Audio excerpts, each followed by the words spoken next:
So when you first start searching for hotels in Japan, you'll find a lot of reasonably priced hotels coming in around 50 to 70 to 100 bucks a night. And you're like, oh my God, this is such a bargain. But I'd like to warn you, these might be business hotels. Business hotels are designed for what they sound like. A lot of Japanese businessmen traveling to different cities and different areas. They are looking for no frills accommodation that has a bed, a bathtub, a shower, you know, that's it. They're not looking for anything fancy. They are not there to accommodate travelers from outside of Japan, and they can be quite flustered and shocked by this. It is not the kind of place where you can call room service.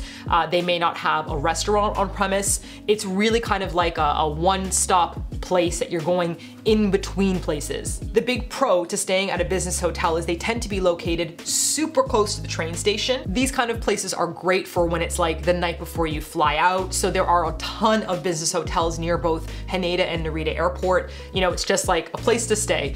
They do have breakfast, but they tend to be very focused on Japanese meals. You're looking at set menus sometimes like rice, maybe fish. They might have natto, egg. If you're lucky, maybe they have yogurt or cereal and fruit, but sometimes it can be, you know, very, very Japanese focused, and that may not be something you're interested in. So my top tip is when you find a place that seems really good, look it up in Google Maps and then check the photos for what people are eating for breakfast. And I know this sounds silly, but I swear, if you see a lot of Japanese focused meals constantly, like one tray with rice and natto and an egg, and it's kind of consistent, then that's probably more of an old school business hotel made for Japanese travelers. But if you see kind of like, you know, a little buffet area and it looks a little bit on the, you know, continental breakfast side, then that might be a more modern business hotel, and that might be down your alley. Is it alley or alleyway? Which one is it? Let me know in the comments. Down my alleyway? Down my alley? Is it even an alley? Okay, I want to share another tip that I do when I'm searching for hotels, no matter where I am in the world. So like you look up your hotel, you find the place you want to stay, and you're like, all right, let's check out the reviews online. My suggestion is to click on the photo button. Sometimes it doesn't appear unless you hover. And you've got all these options, but I like to scroll to from visitors just to cut the bullshit right away. These are photos uploaded from people that are at the hotel, and generally most influencers that you see on like TikTok and TikTok and Instagrams, you know, they're influencers, so they might have the best room, the prettiest view, and they might saturate and be really good at photo editing. But look at this. Look at these good old-fashioned photos from people who are just snapping a photo on vacation. They're using flash, it's blurry, they don't care. But when you see the by owner photos, they're starting to look a lot nicer, a lot smoother and softer. They're kind of selling a mood, right? I don't want you to sell me a mood because I don't believe people can sell me things like that. I make my own freaking mood. So I check their photos that they've suggested and I go, well, let's see what real people have to say about this. Well, okay, you know what? That looks pretty good to me. It looks like they've got some pretty decent selection from what they showed in the photos. They weren't lying. You know, it wasn't like an exaggeration. And you can get an idea of what you're going to be having at this restaurant. If it changes a lot, if it doesn't, if it's Western, if it's Asian. And then, you know, also check out the realistic photos they have to offer around different parts of the hotel. Now, the cheaper and the older the business hotel, it can be really smoky. So I'm not kidding you when I say they still have smoking floors that you can stay in, so you can smoke in your hotel room. And then they go, these are non-smoking rooms. So I once stayed in a business hotel in a non-smoking room, and it smelled like 100 years of somebody smoking in that room. I don't even know if someone smoked in the room as so much I felt like I could smell smoke coming in from my vents. And so it's kind of reminds me of when you go swimming and it's like, you can pee in this half of the pool, but you can't pee in this half. I'm like, it's gonna make its way towards your room somehow. So please keep that in mind if you have any allergies or sensitivities to smoke. I've stayed at a more modern business hotel as well, and the smoking level floors were very, very divided. So I tried to stay as like high up as I could to get away from it. And those rooms were quite nice. Like they didn't have any smoky smell. But there are some more things you should be aware of. The beds tend to be very firm. The pillows tend to be very firm. I've had to travel with my own pillow because it was just way too hard for me to sleep on. If you're traveling with more than one or even two people, they don't really do, you know, queen size, king size beds. Be able to find a room that has like two twins, but the goal is usually to have like just a twin bed because it's just a one night stay for one person. There isn't a ton of space in these rooms, so they don't really have like, you know, a big closet area or a table for you to like lift up your luggage and open it up. It can be quite, you know, sparse in what they have in the room. So if you have to repack luggage or you're like, you know, moving things around, it may not be the place for you at the time. And a big one, they are not expecting tourism at these locations, so they tend to not speak English at the front desk. They might be flustered if you have any questions for them. And, you know, it just might be a more awkward experience for you. And the last thing to note about business hotels, whether they are modern or old, is there's no room service. So if you arrive, let's say late at night or early in the morning and you know you're hungry and you want to call down for food, it's not going to happen. So make sure you go to a convenience or grocery store, grab some stuff and bring it up to your room. I have never experienced a Japanese hotel that was without a kettle. I can like honestly say there's always a kettle. There's even always like a little green tea pack or like an instant coffee. So even if you get cup ramen or instant miso soup, you're gonna have, you know, a kettle available for you there.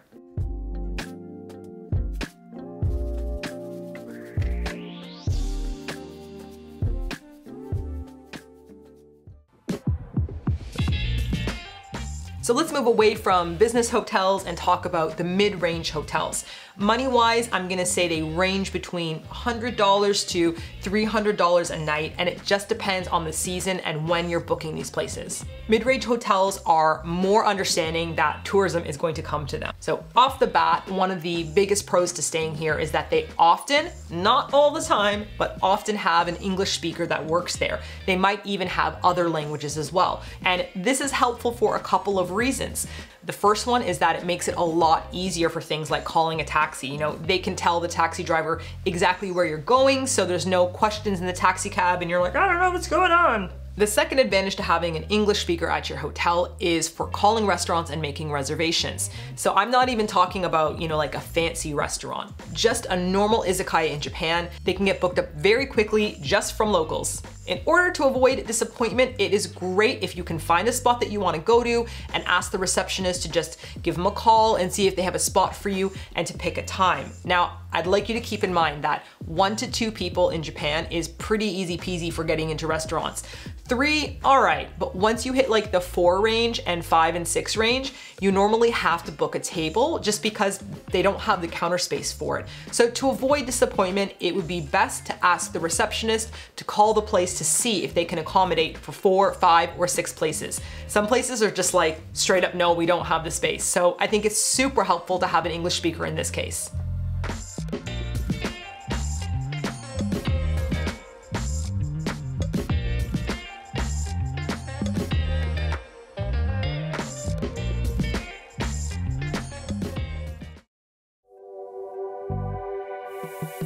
I personally find that the mid-range hotels have softer beds and sometimes they have like 2 or 3 different pillows you can choose from.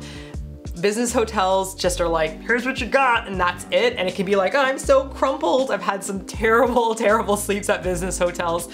But these places might even tell you what kind of mattress they have on the website, so you can tell if it can accommodate your needs for sleeping as well. I've also seen some very interesting spaces at these places, especially near like Disneyland, Disney Sea, or USJ, Universal Studio Japan. They'll have rooms which can accommodate groups, and so it'll have like 3 twin beds in a room, or it'll have 2 twins and like a double. Like it will have these like large spaces that you can stay in with more people, something you're not gonna find at the business hotel. And if you go for a place that has a little bit more character, might cost a little more money, you can even find queen and king size beds. It's quite rare, but it does happen. And one thing to keep note of, sometimes the king size beds are fake, because I've discovered they have 1 bed and 1 bed and they push it together and there's like a Velcro layer and I got stuck in it and I was like, my neck. And so I did not like that. They're like, we've upgraded you to a room with a king size bed. I'm like, this sucks. I wish my double was back. So yeah, just keep in mind that that can happen. But the doubles and the queens, pretty good if you can get them. The breakfast at the mid-range hotels tend to be a lot more open-minded regarding the different ethnicities that might be at the restaurant. I've been to places that have, you know, curry for breakfast alongside, you know, traditional Japanese food, and they also have dessert for breakfast. They might have Vietnamese pho, they'll have like congee, and this is not like a super fancy breakfast, but they have this like beautiful spread of choices. So I find that that's really neat at the mid-range hotels, as well as now they're starting to do things like have their own little cafes and like self-serve stations that way. So the price comes down because they're not doing room service and they're not like, you know, bringing things to you, but you can kind of go to their little coffee bar and self-serve, and it just feels more like you've got comfort food around you and there's options if you don't want to leave the place. Now, if you've got the money to burn, let's talk about luxury hotels. This is my money slap. It's money slapping everywhere. Dollar bills, y'all. So why would you want to stay at a luxury hotel? Sometimes people will stay there just for a special occasion, you know, like birthday, anniversary, and they tend to have pretty amazing views. So from my experience in Tokyo specifically, the luxury hotels don't start on the ground level. The reception's up on like the 30th floor, and then above that are all the rooms. And so from your room, you get these incredible sprawling views of the city. The hotels in Kyoto and Osaka, they're different, but the ones in Tokyo, it's all about the view. There are lots of famous rooftop bars and different scenes from different movies like Lost in Translation. Those are all in luxury hotels. And so if you actually stay there for one night, you can get access to that bar without paying the cover code. The cover code? The cover cost? You know what I mean. But if you're not staying there, you have to pay a fee just to enter, and then from there you have to deal with their ridiculously expensive menu. But this is your once in a lifetime trip, so maybe that's something that you want to do. So the pro to staying there is that you don't have to pay that cover charge, you get that beautiful view, you can get access to like the rooftop restaurants, and you might get priority booking in some of these places. But if you don't want to spend the money on staying there, you can book the restaurant or the hotel rooftop bar in advance. One of the things that really pissed me off about staying at these hotels was they had this beautiful swimming pool, and I was super excited because I thought that if you stay at an expensive hotel, I'll be able to go swimming with my tattoos. So I have a sleeve that goes like all the way up here. I'm not even wearing a bikini, it's just like a normal little vintage bathing suit. And as soon as I walked up, they're like, you can't go swimming with your tattoo. And I was pretty shocked because to me, a luxury hotel is not made for business travelers within Japan, within Japanese culture. It's lots of different people coming here for different reasons, but they made me put on a rash guard to cover up my tattoo.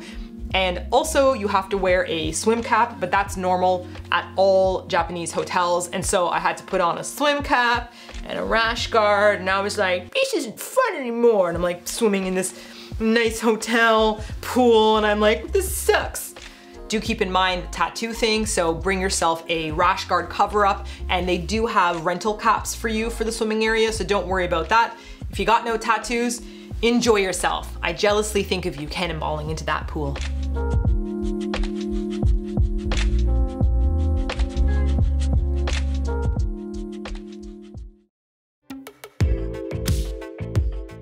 So some more cons about staying at a luxury hotel. They are hella overpriced, like as if we didn't already know that, but I need to emphasize, okay? I stayed at some of these places for work, so I was not paying for this hotel.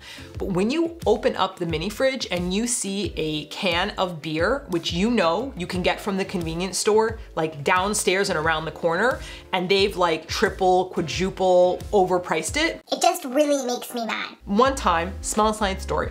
When I was living in Korea, my friend Sokbok and I went to this hotel that had this deal for girls, and it was like a luxury hotel. We're like, let's do it. We went there, and the mini fridge was filled with like Cass and Height and like soju, which is so cheap in Korea. And they were charging like 15 bucks for this. We were so mad. We like stomped out of the hotel and like went to the convenience store and came back with like bags of beer and soju. And it just felt like I'm staying at this place, but like I know that the food prices are just so different right around the corner. So I know this was a ton of information, but I hope that sharing my experiences with you has been helpful. Please let me know in the comments any experiences that you've had with these places that you'd like to share with us. Sharing is caring. This community is awesome for feedback and telling everybody and helping each other out. And if you have any suggestions for any kind of videos you'd like me to make regarding these travel tips, also, please let me know in the comment section below. I'm working on like a big list of things that I want to, share with everybody. And I've also made digital travel guides for Japan. You can check out the link in the info box. It should help you with organizing and planning your trip to Japan. King Kogi is out.